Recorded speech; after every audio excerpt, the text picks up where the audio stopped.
Welcome to this tutorial. Today I want to show you how to create your own bitmap image. Now I'd like you to first of all open up Serif PhotoPlus, which is the program you've been using over the last few weeks. And on this first screen, instead of opening up an image that you've had already saved, I want you to create a new image by clicking the New Image button here. Okay, there's a few things you need to get right here, so watch very carefully. The first category should be photo. The size should be custom, and your size you'll need to change the units of measurement to pixels. You can see that we don't need a 3000 pixel wide picture. Let's just change that down to a medium res image and choose 1000 and by roughly 800 to give us a landscape canvas. Make sure all of this is set to roughly the same, don't worry about it too much though. And then your background must be set to transparent. Once you've done all of that, you click OK. Okay, now then, you should have set up your canvas. It should look something similar to mine. The first thing you do, just like in art, is that you paint your background of your canvas. So I'm going to take the brush tool. Now you won't have used this yet, you might have had a play with it, but you won't have used it perhaps properly or in my work. So over on the left hand side there, you can pick up your brush. Over on the right hand side, you can choose what type of brush tip, so what do you want the end of the brush to have on it. Now to begin with, we're just going to make sure that we're using basic brushes. And if we scroll down a little bit, these numbers down the left hand side, these are the size of brush. But we can change that again in a minute anyway. But I'm going to choose the biggest soft brush. And I know it's soft because it's got the slightly blur on the outside. If I go down a little bit, you can see that's a hard brush because there's no blur. So this one, 256 soft, you can see there on my screen that that's about 256 pixels. I can change the size of it up here. If I click this little arrow, I can make it bigger or smaller, depending on what I'm going to use it for. It's quite a good size for what I'm going to use it for in a moment. Now, just like in art, we've chosen the paintbrush. Now we need to choose the paint. So to do that, I'm going to pop over to the Colour tab. And I'm not very good at picking colours out of this type of bar here, so I'm going to actually change my colour settings so that I can see the colour wheel. And this is slightly easier for me. I want to pick a nice dark night sky. So I'm going to pick the bluey purple. And that now I know is my foreground colour. It's what colour my brush will paint. So I'm actually painting now onto my canvas. So I'm going back and forth my brush, making sure you get quite an even tone there. And make sure it's all filled in quite nicely. I'm just going to get a slightly darker paint.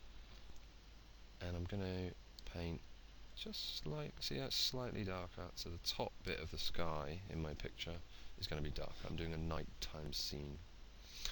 Okay, now I'm still on the soft brush. What I'm going to do, you can see that my brush is there. I'm going to flip these two around, or what I could do is just switch my colour to white. So I want a white colour, you can click there if you like. Click OK. I want to put in a moon, so I'm going to click once.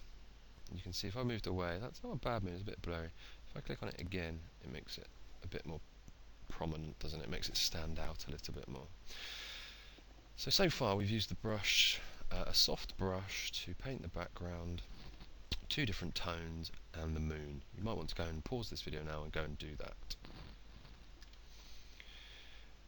Okay, what I'm going to do now is to choose a smaller brush, maybe size 4 to begin with, still white, and I'm going to put in the distance some stars in my sky.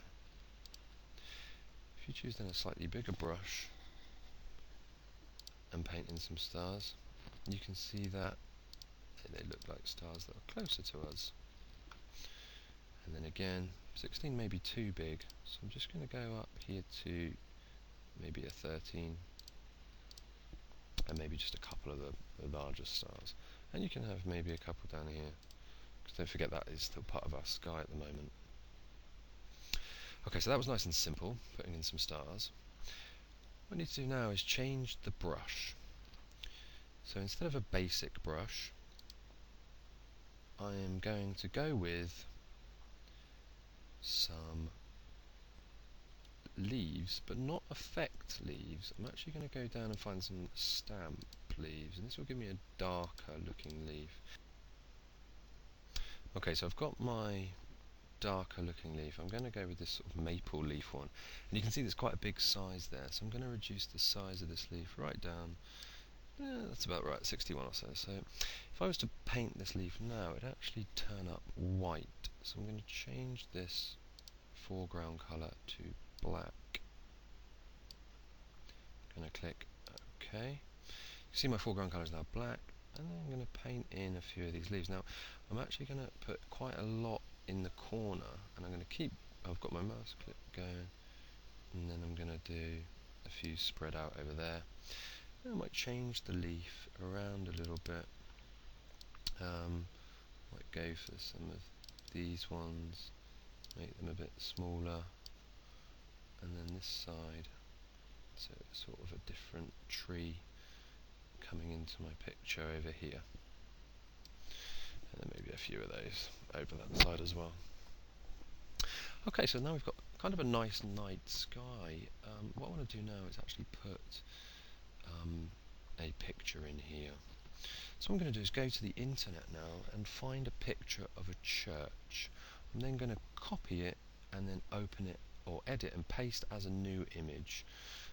You might want to just sort out your picture, so you should have by now your nice sky, your moon, your stars, and you should have used your stamp leaves to put in some nice trees. So you might want to do that now. Okay, so I went to Google Images and I ticked church, nice easy search, and I got loads of pictures back. And I found this one here that I quite like, that I want to put into my picture. Notice how the resolution here is 675 pixels, so that's good size at the moment to go into my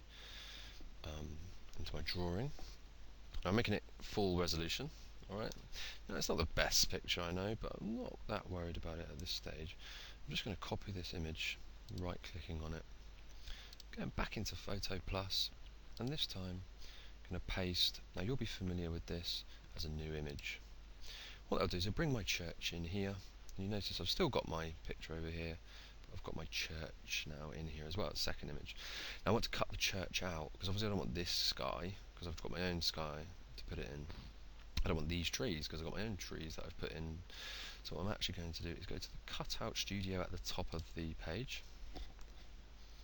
Okay, now with the discard brush selected, you should be fairly familiar with this tool. I'm just going to hit all of the blue pixels around the outside for a moment. I'm going to go down this side and try and take away. Now you've got to be careful here because you can see what's happened. It's gone sort of down the front of my church. I'm not particularly happy with that.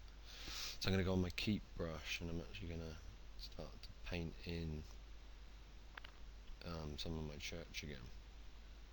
Now it's not too bad if you take a little bit of that side, because what I'll show you now is when I press OK, or actually what I can do, see I've got a bit of the sky there, I can actually zoom in a little bit, take the rubber, not that big, reduce it down, and then just get rid of that sky. And I'm going to change the colour of it actually in a minute anyway. I'm going to rub out those trees. I want my trees, so they're going to go. And you can take your time with this. I'm just going to do it quickly so it's, I can show you what I want you to get as a final product really. Now I'm going to copy what I've got now, so I just go to edit and copy. It's copied that church, and I go back into my picture and I want to edit, paste this time, but not as a new image, but as a layer in this image. Okay. We can see down here now on your layers tab, if you look to the bottom right hand corner of your page, you'll see it's added it as a second layer on top of layer 1. Now obviously you need to move that, but I've got the brushed selection, or the rubber seal selected, so I need to select the move tool, and then I can pick that up and put it in to where I want it to be. Now it's quite big at the moment, so I'm going to select the deform tool here. I'm going to reduce that church down so it's kind of in the background there. Now it's the wrong colour because it's night time, it's the moon, it'd probably be quite dark and black, so actually what I can use now is the photo fix gallery to maybe make it black and white, maybe sort of sapphire-y, Or maybe I quite like intense sepia because it looks really dark and a bit more spooky. Actually, that's worked quite well because it looks like the roof's almost caved in. Now I've got my church there now. I'll make it a little bit bigger, I think. Now the next job is to add in some ground here because it still looks like the church is floating in the sky. I'm just going to get rid of that, I don't need that for a minute, and zoom back in on my image. Now you go back over to the brush and you need to select, this time we're going to go for effects, we're going to go with, I think we're going to go with earth, and then I'm going to pick these sort of blades of grass here, maybe these ones actually. And you notice when I come over to the image now, it won't let me do anything. That's because I'm on my layer 2. What I need to do is scroll down, make sure I'm on my background layer, or produce a new layer. I'm going to be on my background layer, and if I start to go in grass now, you can see how big they are, and they're black. So what I might do is reduce the size down, what I will do. I'm going to do bits of black grass in here. Now what I'll do in a second, once I put in a scattering of black grass, what I'm going to do is change the colour to a really dark green. So come around here, that's pretty dark green, and then in the gaps that I've made, I'm just going to add in, so there's no, I don't want to see any purple coming through. Now that green may be a little bit too bright, but you can play around with yours. And really what you want to do, you can see that the church is actually above the grass, which isn't ideal. And I'll just show you quickly what the best way to sort that out would be. And that would be to insert a new layer here. This little plus sign. Doesn't really matter what it's called at this stage. And what this layer needs to do is it needs to sit on the very top. So I just literally dragged it up so it's above the church layer. Now if I were to draw grass on this layer, you can see that I can go over the front of the church, whereas before I couldn't. Alright, so that's a little bit of a fix there. Now you might want to just sort of say, alright, well I'm going to do a few more darker bits, a few streaks of that. You may even go, I'm just going to flip around and do a couple of streaks of white. Okay. The last thing I'm going to do to finish the picture up is I'm going to go back into my effects for my brush, and I'm going to pick a cloud. Now there's quite a lot of clouds in here, but they're quite cartoony. I quite like this sort of streaky one down here, I think it is. I think it's this one. Yeah, that's pretty good. And then I'm just going to draw, I've got a white cloud, a few over the moon. Yours won't go over the moon, obviously, if you didn't have this extra layer sitting on top like that, and you may even get a few low-lying ones in by the church there. So there you have it, a spooky church scene. What I'd like you to do is obviously to try and recreate this scene as close to mine as you possibly can, and if you get all that done today, well done. I'll be looking forward to seeing those, and you can actually try and come up with your own scene. It doesn't have to be spooky, but it could be.